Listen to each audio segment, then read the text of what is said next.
This is the IELTS listening test.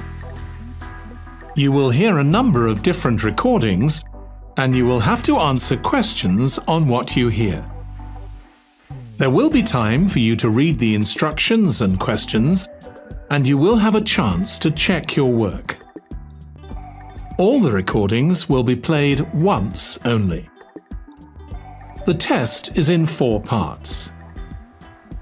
At the end of the test, you will be given 10 minutes to transfer your answers to the answer sheet.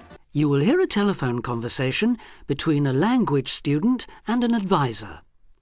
First, you have some time to look at questions 1 to 6.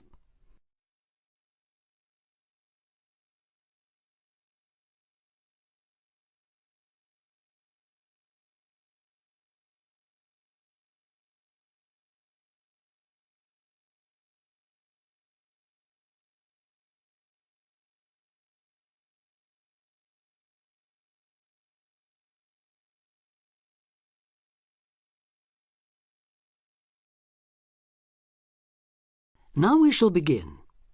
You should answer the questions as you listen because you will not hear the recording a second time. Listen carefully and answer questions 1 to 6. Homestay Language Learning, Lisa McDowell here. How can I help you? Hello, my name's Dan, Hello, Dan. and I'm going to be living with a family in Edinburgh for 3 months, so I'd like some advice on what to bring with me. I'm flying in via Singapore on the 15th. Right. Well, perhaps most important of all are your documents. Vaccination certificate, sponsor's letter, and the certifying letter from us for immigration. Yes, I've got all those in order, I think. What I'm really wondering about are money and clothes and things for my room. Personal effects, in other words. OK, let's start with cash. You'll already have money in your bank account here, of course, but make sure when you get here you have some cash on you. Pounds, that is, not euros or dollars. How much do you suggest? I'd say 50 as an absolute minimum. OK. Now, the next thing is which clothes to bring. What do you think? Well, as I'm sure you know, it can get pretty cold here, so you will need some warm clothing. There are shops near here that sell winter clothes quite cheaply, so you really don't need to bring much. Do make sure, though, that you have at least one thick sweater and a jacket with you when you arrive here. The temperature's likely to be a lot lower than in Singapore. Thanks for the warning. Now, something else I'm not sure about is whether to bring my computer. It's a laptop, so it won't take up much room. 2 problems. Firstly, it might not be compatible with the electricity supply in this country.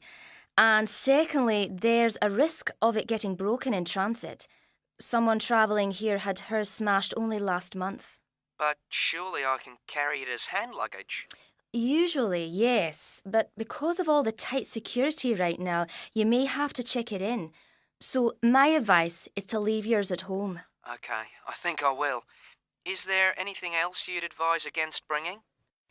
Well, you won't need household or cooking things. They'll all be provided. And importing food, of course, isn't allowed by customs, though I imagine you already knew that. Well, yes. But there are 1 or 2 things I'd suggest you find room for in your suitcase. Yes? Perhaps a few of your favourite cassettes or compact discs. Of course, you might be able to find them in the shops here, but then again, you might not. That's a good idea. Anything else? Yes, some photographs of people and places that are special to you could be nice. They can really make your room feel like home. It's just a thought. I'll see if I've got a few good ones. Before you hear the rest of the conversation, you have some time to look at questions 7 to 10.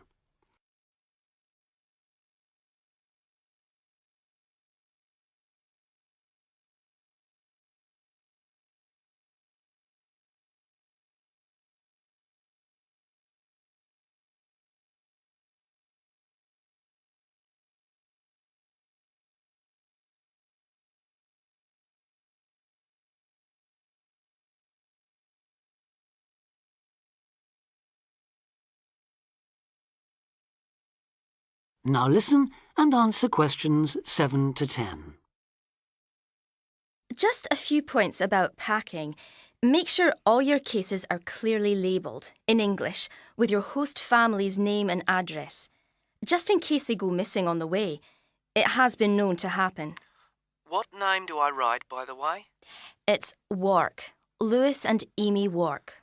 So that's W-A-L-K? It's actually W-A-R-K. But we'll be posting full details to you later this week. Right, fine. And I'd better put some essentials in my hand luggage, enough for a night or two in case, as you say, anything happens to my main cases. Yes, I'd recommend a change of t-shirt and socks and so on, plus any medication you may need, and a toothbrush, of course. And my tights. Your tights? Yes, for the flight. Wearing them helps prevent deep vein thrombosis when you're flying long distances, not getting any exercise. Oh yes, I've heard about that. Now, talking about exercise, there's one last thing. When you've packed your baggage, check you can carry it, all of it, at least 500 metres without any help. You may have to do that. OK. Well, thanks for all your help. You've cleared up a lot of points. Oh, you're welcome. Have a safe journey, and we'll look forward to seeing you next month. Bye. Bye.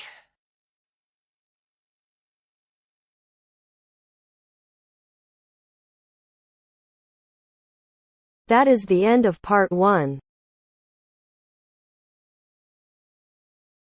You now have half a minute to check your answers.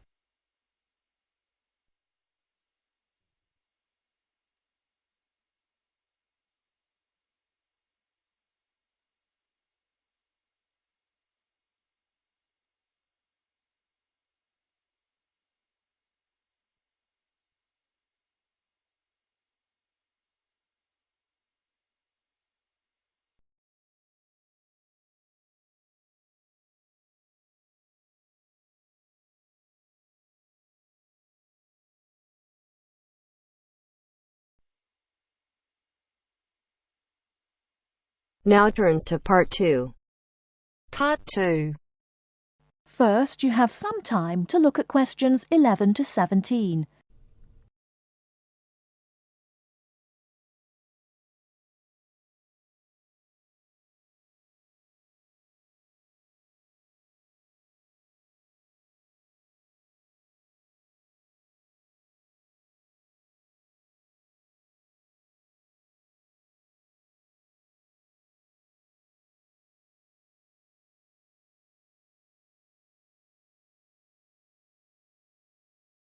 Now, listen carefully and answer questions 11 to 17. Hello, and thanks everyone for coming here today. I know it's always a bit stressful going for a job interview, but it's best to be prepared. For any of you who may not know me, my name is Fiona Ogilvie, and my job is to offer guidance and support for students with special needs. Now, you wouldn't be here today if you weren't interested in finding a job in the holidays. So let's get down to it and see what things you need to be looking out for. Most of you, I hope, will be applying for jobs with the companies that have been recommended by the university. The reason for this is that we here at the university already know these companies and have established good working relationships with them. I've also been to visit all of them and checked out the facilities they have to offer. You really need to make informed choices when you're looking for a job and make sure you know before you even get to the interview stage that your needs will be met. But I know that some of you are applying for jobs independently and have looked at companies outside the university recommended list. So for you, it's best to plan ahead and be aware of what it is you may need while you're working. Things that you need to check when you go for an interview are there enough toilet facilities and are these easily accessible? Also, you want to check that all the public areas inside the building are barrier-free, so you can get direct access to these public spaces whenever you need to. And ask about ramps into the building so you know how many there are and where they are located. These kinds of things are so much more difficult to sort out when you've started work, as they take time. But ramps are an absolute must, so please make sure you know where they are. Another thing you must make sure of is that the lifts have the correct lowered control panels. Ask if all the lifts have this facility or if it's only certain ones. Now, something I think that is often overlooked is working hours. What you want to make sure of is that you get flexi time. This basically means that your working hours are flexible and you can clock on and clock off in times that suit you. Within reason, of course.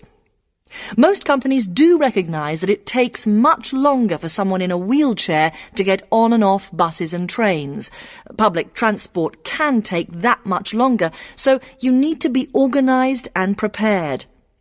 And for those of you lucky enough to own a car, check how many disability parking spaces are available.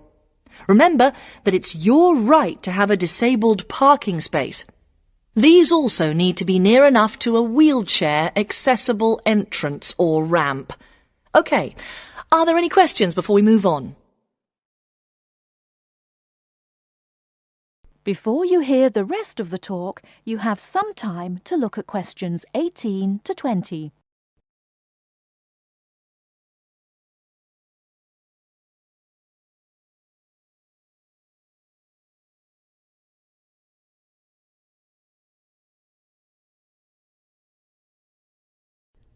Now listen and answer questions 18 to 20. Right, let's move on then. Now I want to talk you through the series of visits to companies which we've got planned for next week. On Monday morning, we will be visiting the Lowland Hotel. They have various summer jobs available, working as a receptionist or conference organiser in their busy conference centre, organising and setting up conferences. You need to be prepared for working in an office environment and spending quite a bit of time talking on the telephone. The bus leaves for the hotel at 9 a.m, so make sure you leave yourself plenty of time to get there. When you arrive at the hotel, please gather in the reception area and wait for someone to take you to your first session, which will be a talk. The talk at the hotel will begin at 10 a.m, and then there will be a short tour of the hotel. There will be a light lunch provided, which is usually salads and sandwiches. The next place we'll be visiting will be on Tuesday afternoon. We'll be going to visit a little local company that makes handmade paper and cards. For those of you studying art, this may be just what you're looking for. We'll be taken on a tour of the company which lasts 3 hours.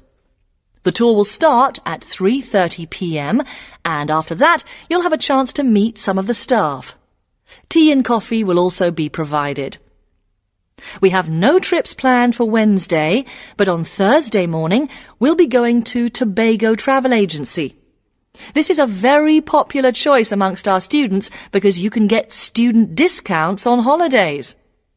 We've booked a coach for this and it'll leave from outside the refectory at 8 a.m. You'll need to bring a packed lunch for this, so please don't forget. There is a little canteen where you can buy hot and cold food, but this is closed on Thursdays.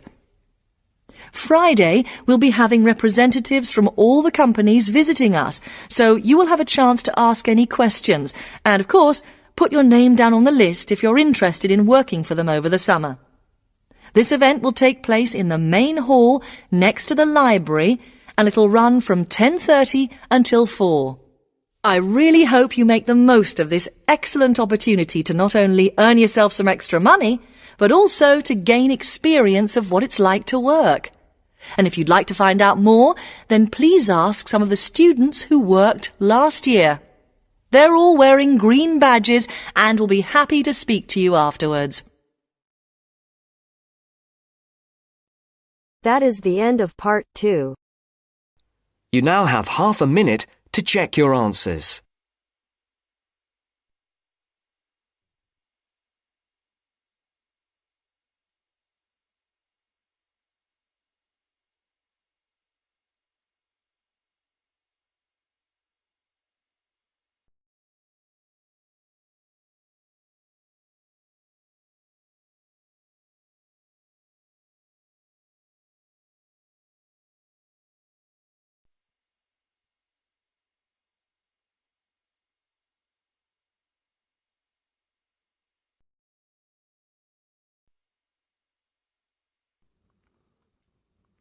Now turn to Section 3. Section 3. You will hear a discussion between two students and their tutor. First, you have some time to look at questions 21 to 25.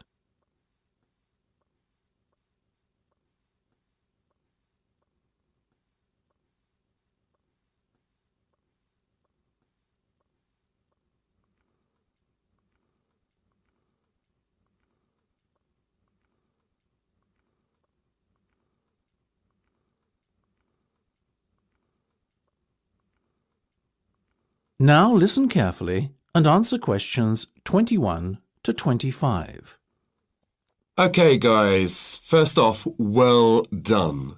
That was a very good presentation yesterday. Now I'm just going to ask you questions about it before I give you my feedback. That okay? Sure. Of course. Right. Well, in that case, tell me, Niall, why did you choose to talk about Rafael Nadal? To tell you the truth, I didn't. I think I'd better let Sheena handle this one. Sheena? Yes, it was my decision to pick Nadal. Now, that might be a strange choice for a presentation entitled Someone Who Inspired Me to Study Psychology, but... Yes, but I was going to say, it does seem rather an odd choice. Was it simply down to the fact that he's a sporting hero of yours and so a role model? You talk about him a lot, Sheena, so this much is clear. It's true. Nadal is someone I look up to, but my reasons for choosing him were totally professional. You see, I doubt perhaps in the history of tennis that there was ever a better match player than him, and that got me thinking, what is the secret to his success? How does he control his nerves so splendidly? The more we started to look into his background, the more I realised Sheena was right. Nadal was a perfect candidate for this study. He is, on so many levels, a very well-balanced character, and it was fascinating to gain an insight into the mind of this great champion over the last few weeks. I'll admit that I was at first somewhat unsure about whether or not I should back Sheena on this one, but it didn't take long for our research to put us at ease. So, while most of the students were researching Freud and other visionaries in the field of psychology and psychoanalysis, you were looking into a present-day sports star? Does that not strike you as a little odd? Of course, we knew it was a risk. After all, there was a danger that no one, least of all you, would take us seriously when we stood up on stage and started our presentation. That said, I think it is in the spirit of psychology to be inquisitive and adventurous and not just stick to the conventional. Otherwise, how would the field have come so far, as it has done already? Well, I must say, your risk certainly paid off. Yours was, without a shadow of a doubt, the most interesting and original presentation I saw. And judging by the reactions of the other students, I would have to say that everyone else was equally impressed. Thank you. I'm so glad you think so. Yes, but notwithstanding your excellent presentation content, we must remember that the marks for this project are awarded based on a number of criteria, and we'll examine those in a few minutes. But first, another question. Where did you find your sources? Well, and I don't quite know how we managed it, but we were able to secure a face-to-face interview with Nadal while he was over here for the Wimbledon Tennis Championship, so we weren't reliant on newspaper articles and interviews or any other forms of secondary sources. We did, however, find the library's sports archive an invaluable backup aid to help us fill in the gaps and piece together our interpretation of what makes Nadal such a mentally strong champion. Before you hear the rest of the discussion, you have some time to look at questions 26 to 30.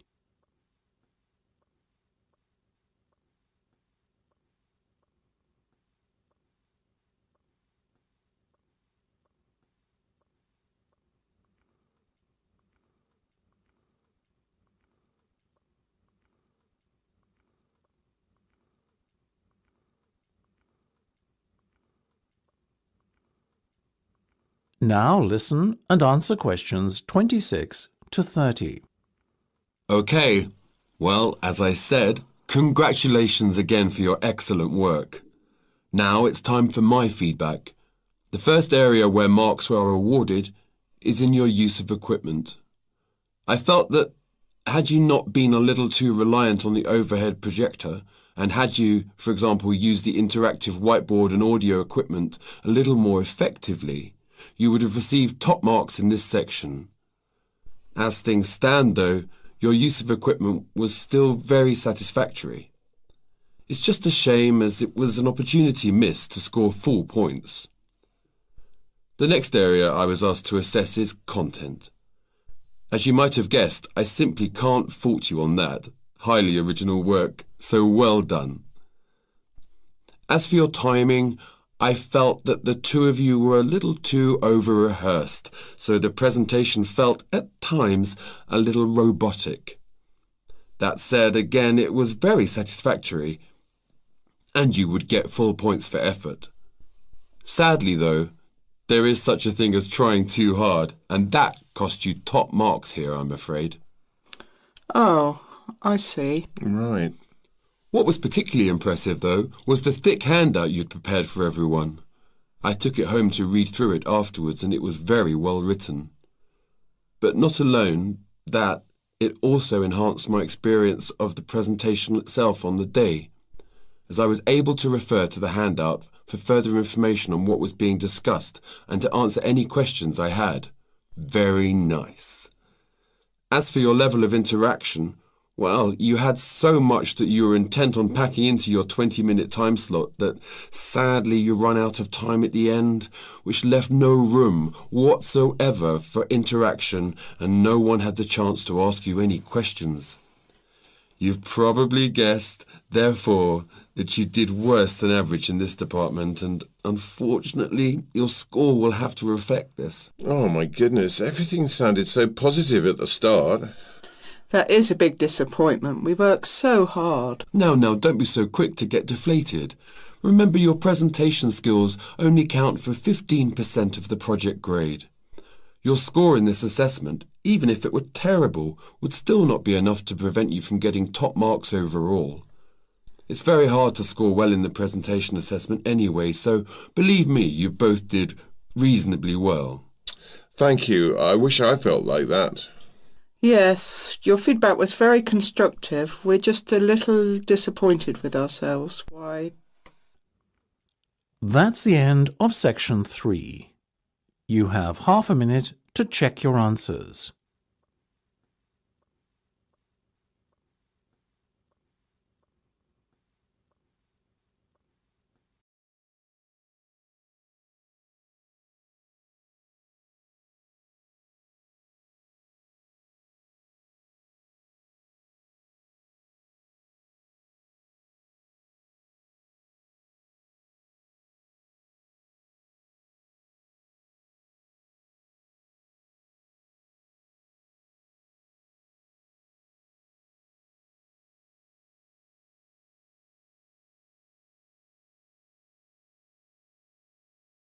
Now turns to part 4. Part 4. You are going to hear a talk on 2 famous American presidents. As you listen, fill the missing information in the notes below. First, you have some time to look at questions 31 to 40.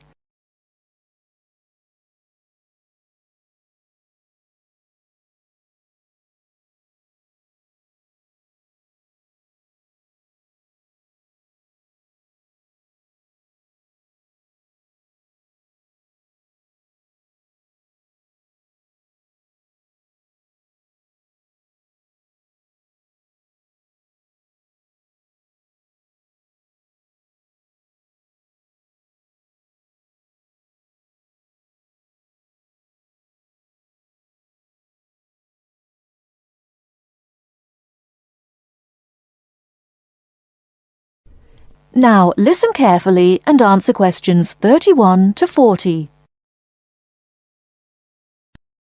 John F. Kennedy and Abraham Lincoln lived in different times and had very different family and educational backgrounds. Kennedy lived in the 20th century, while Lincoln lived in the 19th century. Kennedy was born in 1917, whereas Lincoln was born more than 100 years earlier in 1809. As for their family backgrounds, Kennedy came from a rich family, but Lincoln's family was not wealthy. Because Kennedy came from a wealthy family, he was able to attend expensive private schools. He graduated from Harvard University. Lincoln, on the other hand, had only 1 year of formal schooling. In spite of his lack of normal schooling, he became a well-known lawyer. He taught himself law by reading law books. Lincoln was, in other words, a self-educated man. In spite of these differences in Kennedy and Lincoln's backgrounds, some interesting similarities between the two men are evident. In fact, many books have been written about the strange coincidences in the lives of these two men. For example, take their political careers. Lincoln began his political career as a U.S. congressman. Similarly, Kennedy also began his political career as a congressman. Lincoln was elected to the U.S. House of Representatives in 1847. Kennedy was elected to the House in 1947. They went to the Congress just 100 years apart. Another interesting coincidence is that each man was elected President of the United States in a year ending with the number 60. Lincoln was elected President in 1860, and Kennedy was elected in 1960. Furthermore, both men were president during years of civil unrest in the country. Lincoln was president during the American Civil War. During Kennedy's term of office, civil unrest took the form of civil rights demonstrations. Another striking similarity between the two men was that, as you probably know, neither lived to complete his term in office. Lincoln and Kennedy were both assassinated while in office. Kennedy was assassinated in Dallas, Texas, after only 1,000 days in office. Lincoln was assassinated in 1865, a few days after the end of the American Civil War. It's rather curious to note that both presidents were shot while they were sitting next to their wives. These are only a few examples of the uncanny and unusual similarities between the destinies of these two American men, who had a tremendous impact on the social and political life of the United States and the imagination of the American people. That is the end of part 4. You now have half a minute to check your answers.